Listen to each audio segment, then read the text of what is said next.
Hello, beautiful soul, and welcome to the Little Reader's house. I'm the Little Reader, also known as Amanda, and you are in my house, beautiful soul, along with special guests Orange Calcite and Chevron Amethyst. Take a gander at these two miraculous little roccos. Have you ever seen such beauty? Just really a joy. So that's who's joining us for today's transmission. As always, get comfy, get cozy, grab yourself. I always default to like hot drinks and blankets. Maybe that's because I run cold as ice. But you, my friend, may in fact want something icy, a smoothie, a slushie, turning on the AC. It's up to you, beautiful soul. Let me know. How do you roll? What are you into? And I'm just gonna settle down into this spot and take some deep grounding breaths and see what spirit would like to bring through for you and for me, beautiful soul.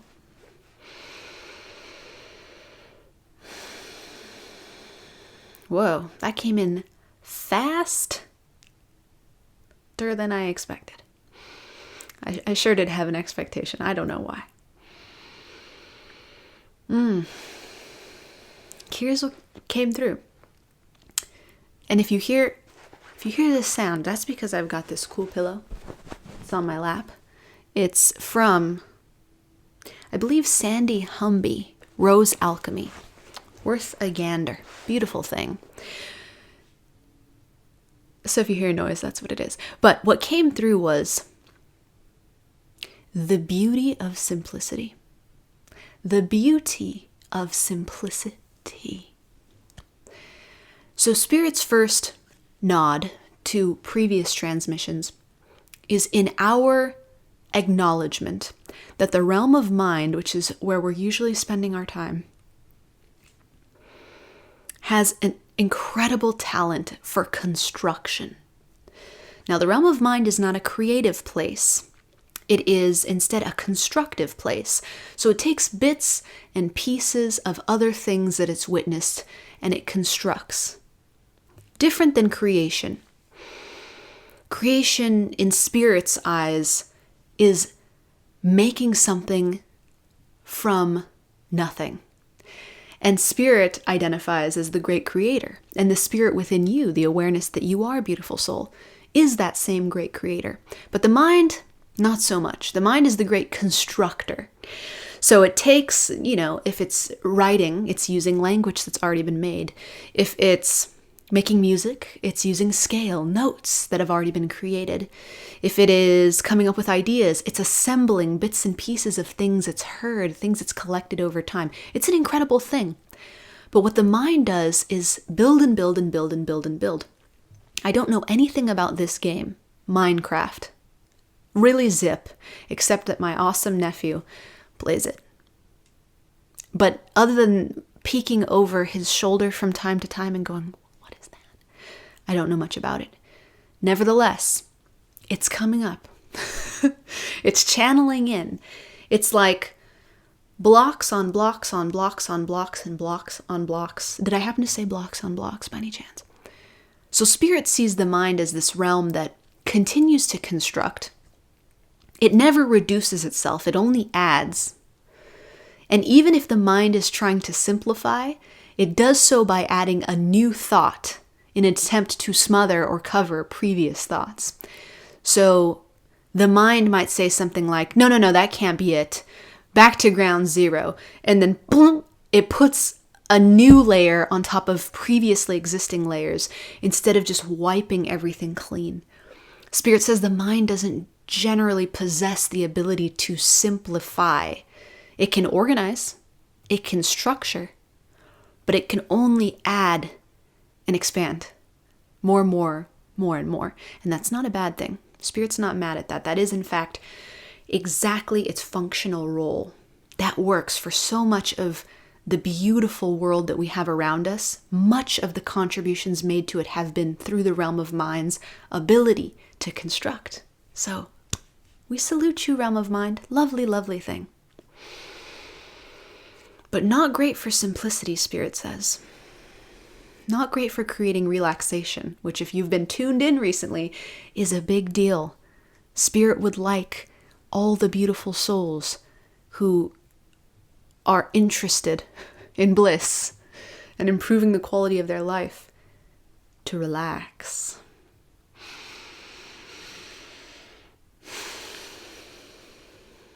To savor the words in the mouth before they escape. To breathe.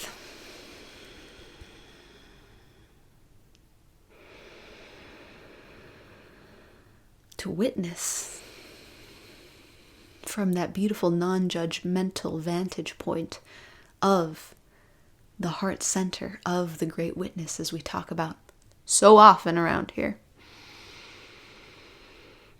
And Spirit says this is an act, an art of simplification. Look at my rocks. This is truly an artistic endeavor of yearning for,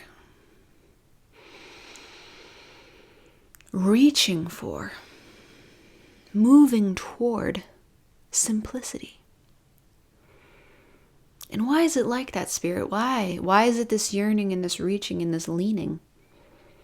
We can't just snap our fingers and get simple. Something wrong here. But Spirit says, no. It's not that you can't. But the mind jumps in with the desire for instant gratification, instant solution. That's it, putting a new canvas on top of everything else that's underneath it. Like, okay, now let's simplify. Pour a new layer of concrete over layers and layers and layers of pre-existing ones. And it's like, no. It's a practice, Spirit says. Like so much of life.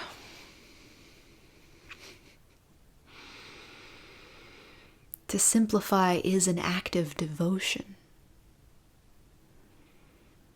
And just like learning to be the witness, which, as we've discussed before, is a practice. Showing up every day, practicing.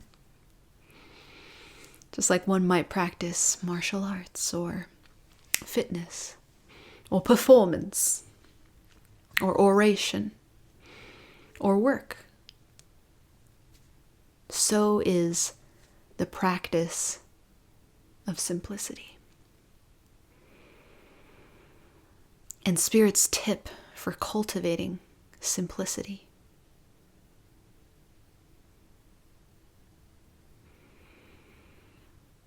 is to ask a question already knowing the answer. But asking the question allows the mind to participate. And Spirit says in the act of cultivating simplicity in our lives, it's important that we give the mind a role.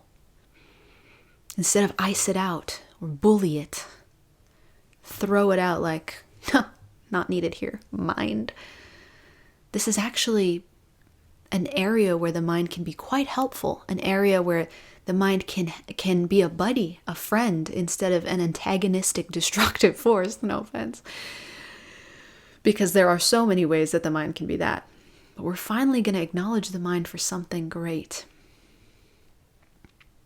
It can help us develop simplicity, not by laying down a new layer of concrete and suppressing and smothering everything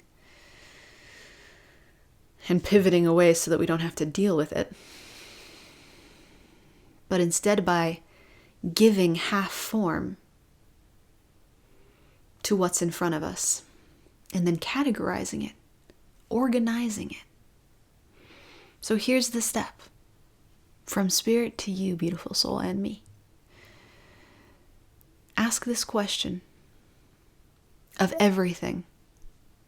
Whenever you remember, whenever you're starting to feel stressed or overwhelmed or tense, we get the jaw going, we get the hunching going on, we get the tightening, right? Oh, all up in here. Oh man. For some, even the forearms, like a gritted fist. We're like, oh, it's carpal tunnel syndrome. No, we just want to drive our fist through something. Either way, however it begins, we loosen up, we breathe, and we ask, the mind. Is this necessary? Is this necessary? We ask it of anything. A task that just arrived on our calendar. A conversation. A repetitive thought itself that keeps arising and arising. Is this necessary? And Spirit says in the acknowledgement, immediately we diffuse the tension in the body by acknowledging the thing instead of trying to pivot away. Because Spirit says the collective's approach right now when it comes to overwhelm and overcomplication is just pivot. Use a distraction. Quick, pull out the smartphone, Instagram, scroll. Anything but acknowledge. Because what we're so used to doing when we acknowledge is we get sucked onto the train and then we ride it all the way down the line, following every gyration that thought evolves into. Spirit says if we just acknowledge it, we watch the train go by, we see it though, we look at it, and then we get to decide where it ends. So let's say a thought arises. And the thought is, I'm never going to get this done. I'm never going to get this accomplished. And that thought just keeps persecuting us. Is it necessary? Is the task itself necessary? Yes or no? And once we've acknowledged whether it is the thought necessary? Yes or no? And Spirit says it's not about the answer. It's not about the answer. It's about the acknowledgement.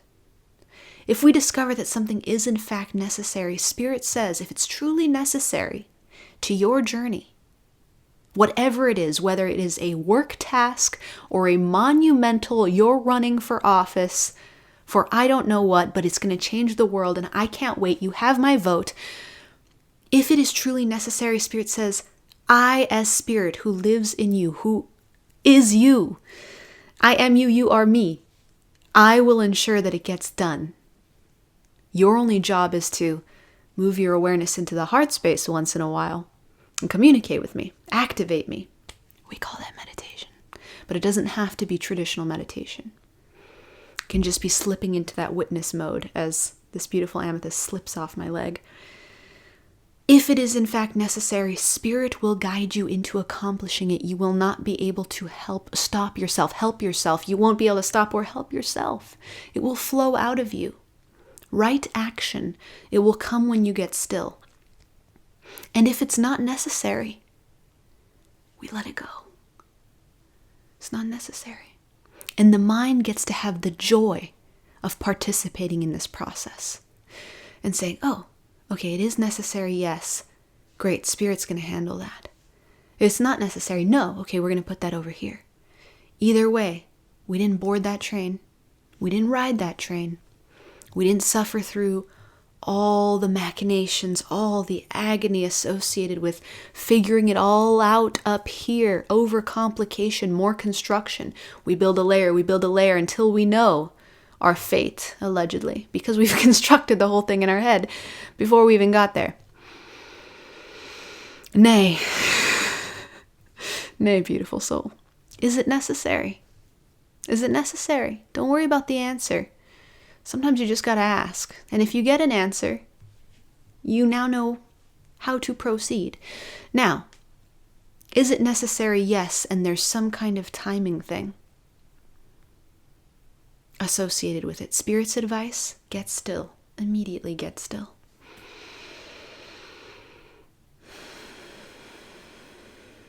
Get still. Relax.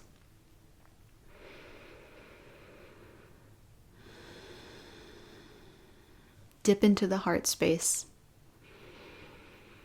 If you're curious about how to do that in depth, Patreon, baby, pay me. Or any of the free resources down below. All it takes is some practice, truly. You get here, dip into this. Have a little heart-based siesta. And when you come out of that, go back about your business. does not have to be related to the intrusive thought, does not have to be related to this thing that's so necessary and in a timely fashion. Spirit promises that if you tap into the throne room of Spirit right here, Spirit, meaning your true identity, yourself, will then guide you to the task with plenty of power to accomplish it when the moment is right. It just so happens that the mind's version of when the time is right and your heart and spirit's version of when the time is right are really vastly different most of the time. The mind has its own agenda. That's fine. We honor the mind. We love you, mind. Spirit doesn't have any agenda except that you get to experience some bliss in this lifetime, not dependent on circumstance. So, is it necessary? The practice of simplicity. Incorporate it, my sweet friend, and feel the ease. Feel the sacred surrender that doesn't feel like resentment, but instead feels like you are on a team with a force that's got your back, because it does. And so do I. Thank you so much for being here, sweet soul. Until we meet again, I am sending you all the love I've got. More love, never less, because you are so very worthy of it. Bye for now.